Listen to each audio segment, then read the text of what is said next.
Well, good evening, everyone. Thank you for being here tonight. And I just want to start out asking you a couple of questions before we look at a story from the Bible out of Matthew chapter 8. So the first question that I have for you tonight is, does anybody have an experience, a life lesson that you learned by an experience? I know Brother Mitchell Fowler likes to tell the story of he learned not to throw water on the electric fence. He learned that the hard way. But is there something that you learned, a life experience you learned the hard way by experience? Anybody got an example? I was working on a oil tank. All of a sudden, a thunderstorm came up. A lot of us down the street. Stacked electricity come up through that tank and me. And that taught me not to work in the thunderstorm again. Don't work in that oil tank during a thunderstorm, huh? Well, that's interesting. That's going to tie into our event tonight. Let me ask you another question. Do you think that we learn better by experience, or do you think that we learn better by reading or being told something? By experience, huh? That was an overwhelming response. I wish it wasn't that way sometimes. We read a lot of books, we read a lot of things. Wouldn't it be great if we learned by reading and being told more than we did experience? Let me ask you this question. If you knew beforehand that going through a certain life experience, if that was going to make you stronger and it was going to better equip you for handling things in the future, would you think you'd be more willing to go through that experience if you knew beforehand it was going to be helpful to you? Yeah, I think so as well. Tonight, as I mentioned, we're going to be listening to an event from the life of Jesus out of Matthew's Gospel, starting in chapter 8. Now, chapter 8 is the first chapter after Jesus finishes the Sermon on the Mount. And in Matthew's Gospel, after the Sermon on the Mount, he records 16 different events that Jesus participates in right after the Sermon on the Mount. And so, the first thing that happens after the Sermon on the Mount concludes, Jesus comes into contact with a leper, and he heals this leper, a man with a serious skin disease, and Jesus heals this man. And then shortly after that, Jesus encounters a centurion soldier, a Roman soldier who's in charge of a squad of Roman soldiers, and he comes to Jesus and he says, I have a servant who is paralyzed, he's very sick, and I'd like for you to heal him. And Jesus says, okay, I'll come to your house and I'll heal him. And the Roman centurion says, no, I'm not worthy for you to come to my house. Just say the word.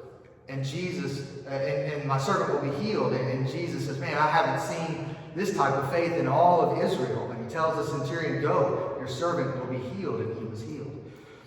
And then right after that, Jesus comes to Peter's house. And Peter's mother-in-law is sick. She has a fever and she's not doing well. And Jesus heals Peter's mother-in-law. And so word spreads around the town that Jesus is doing these things, and they bring everybody who is sick and demon-possessed, they bring them around to Jesus, and he heals all the sick people, and he casts out many demons. And so as word continues to spread, you can imagine there's large crowds that start to gather around Jesus kind of all the time. There's always a crowd wanting to be around Jesus because they want these miracles and these healings. And so as these crowds begin to gather around Jesus, he gives a command to his disciples, and he says, we need to go over to the other side of the Sea of Galilee. We need to get to the other side. And so Jesus gets into the boat, and the disciples follow him into the boat. And so they're going along on the sea, and then all of a sudden there's a huge storm. Right? And there's waves that are crashing onto the boat, into the boat. The boat's filling up with water.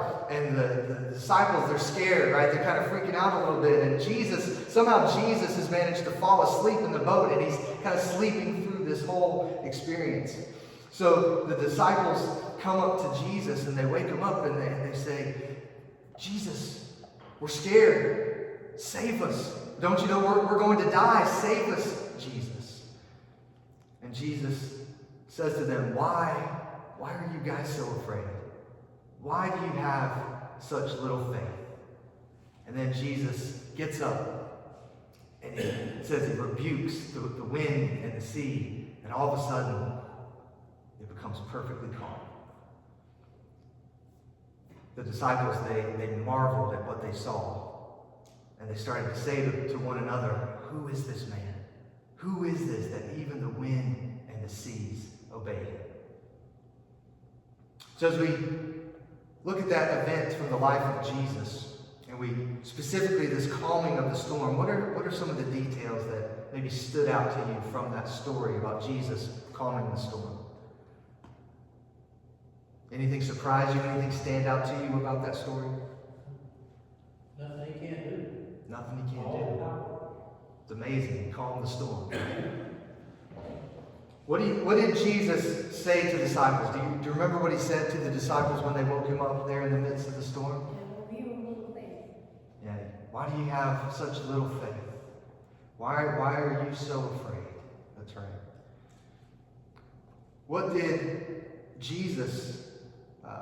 the disciples say to one another after Jesus calmed the storm? Do you remember what the disciples said? What did they say to each other? They said, who is this man that even the wind, and you said that even the wind and the storm, Yeah. the seas obey him. Yeah, who is this man? Like even nature obeys him. Who is this guy? You know, if Jesus had the power to control nature, why do you think that he allowed that storm to come instead of just keeping the weather calm as they sailed across the sea?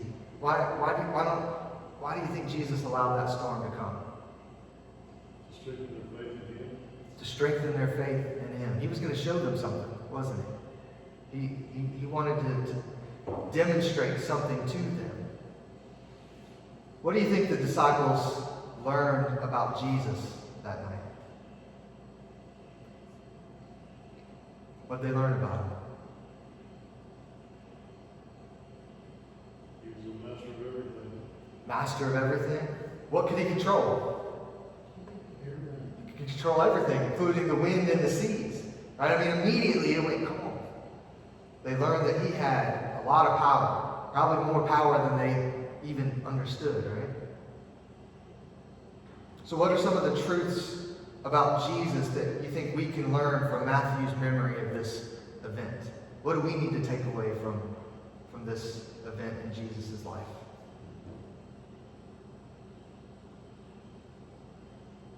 There's nothing that he can't do. Nothing that he can't do. That's good. Nothing that he can't do in our lives as well, right? Anything else? Let me close with this final question.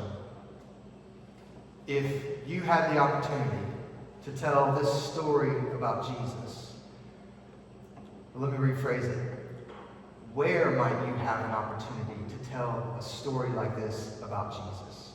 Is there somewhere in your lives, maybe kids, grandkids, maybe a group of people that you meet with?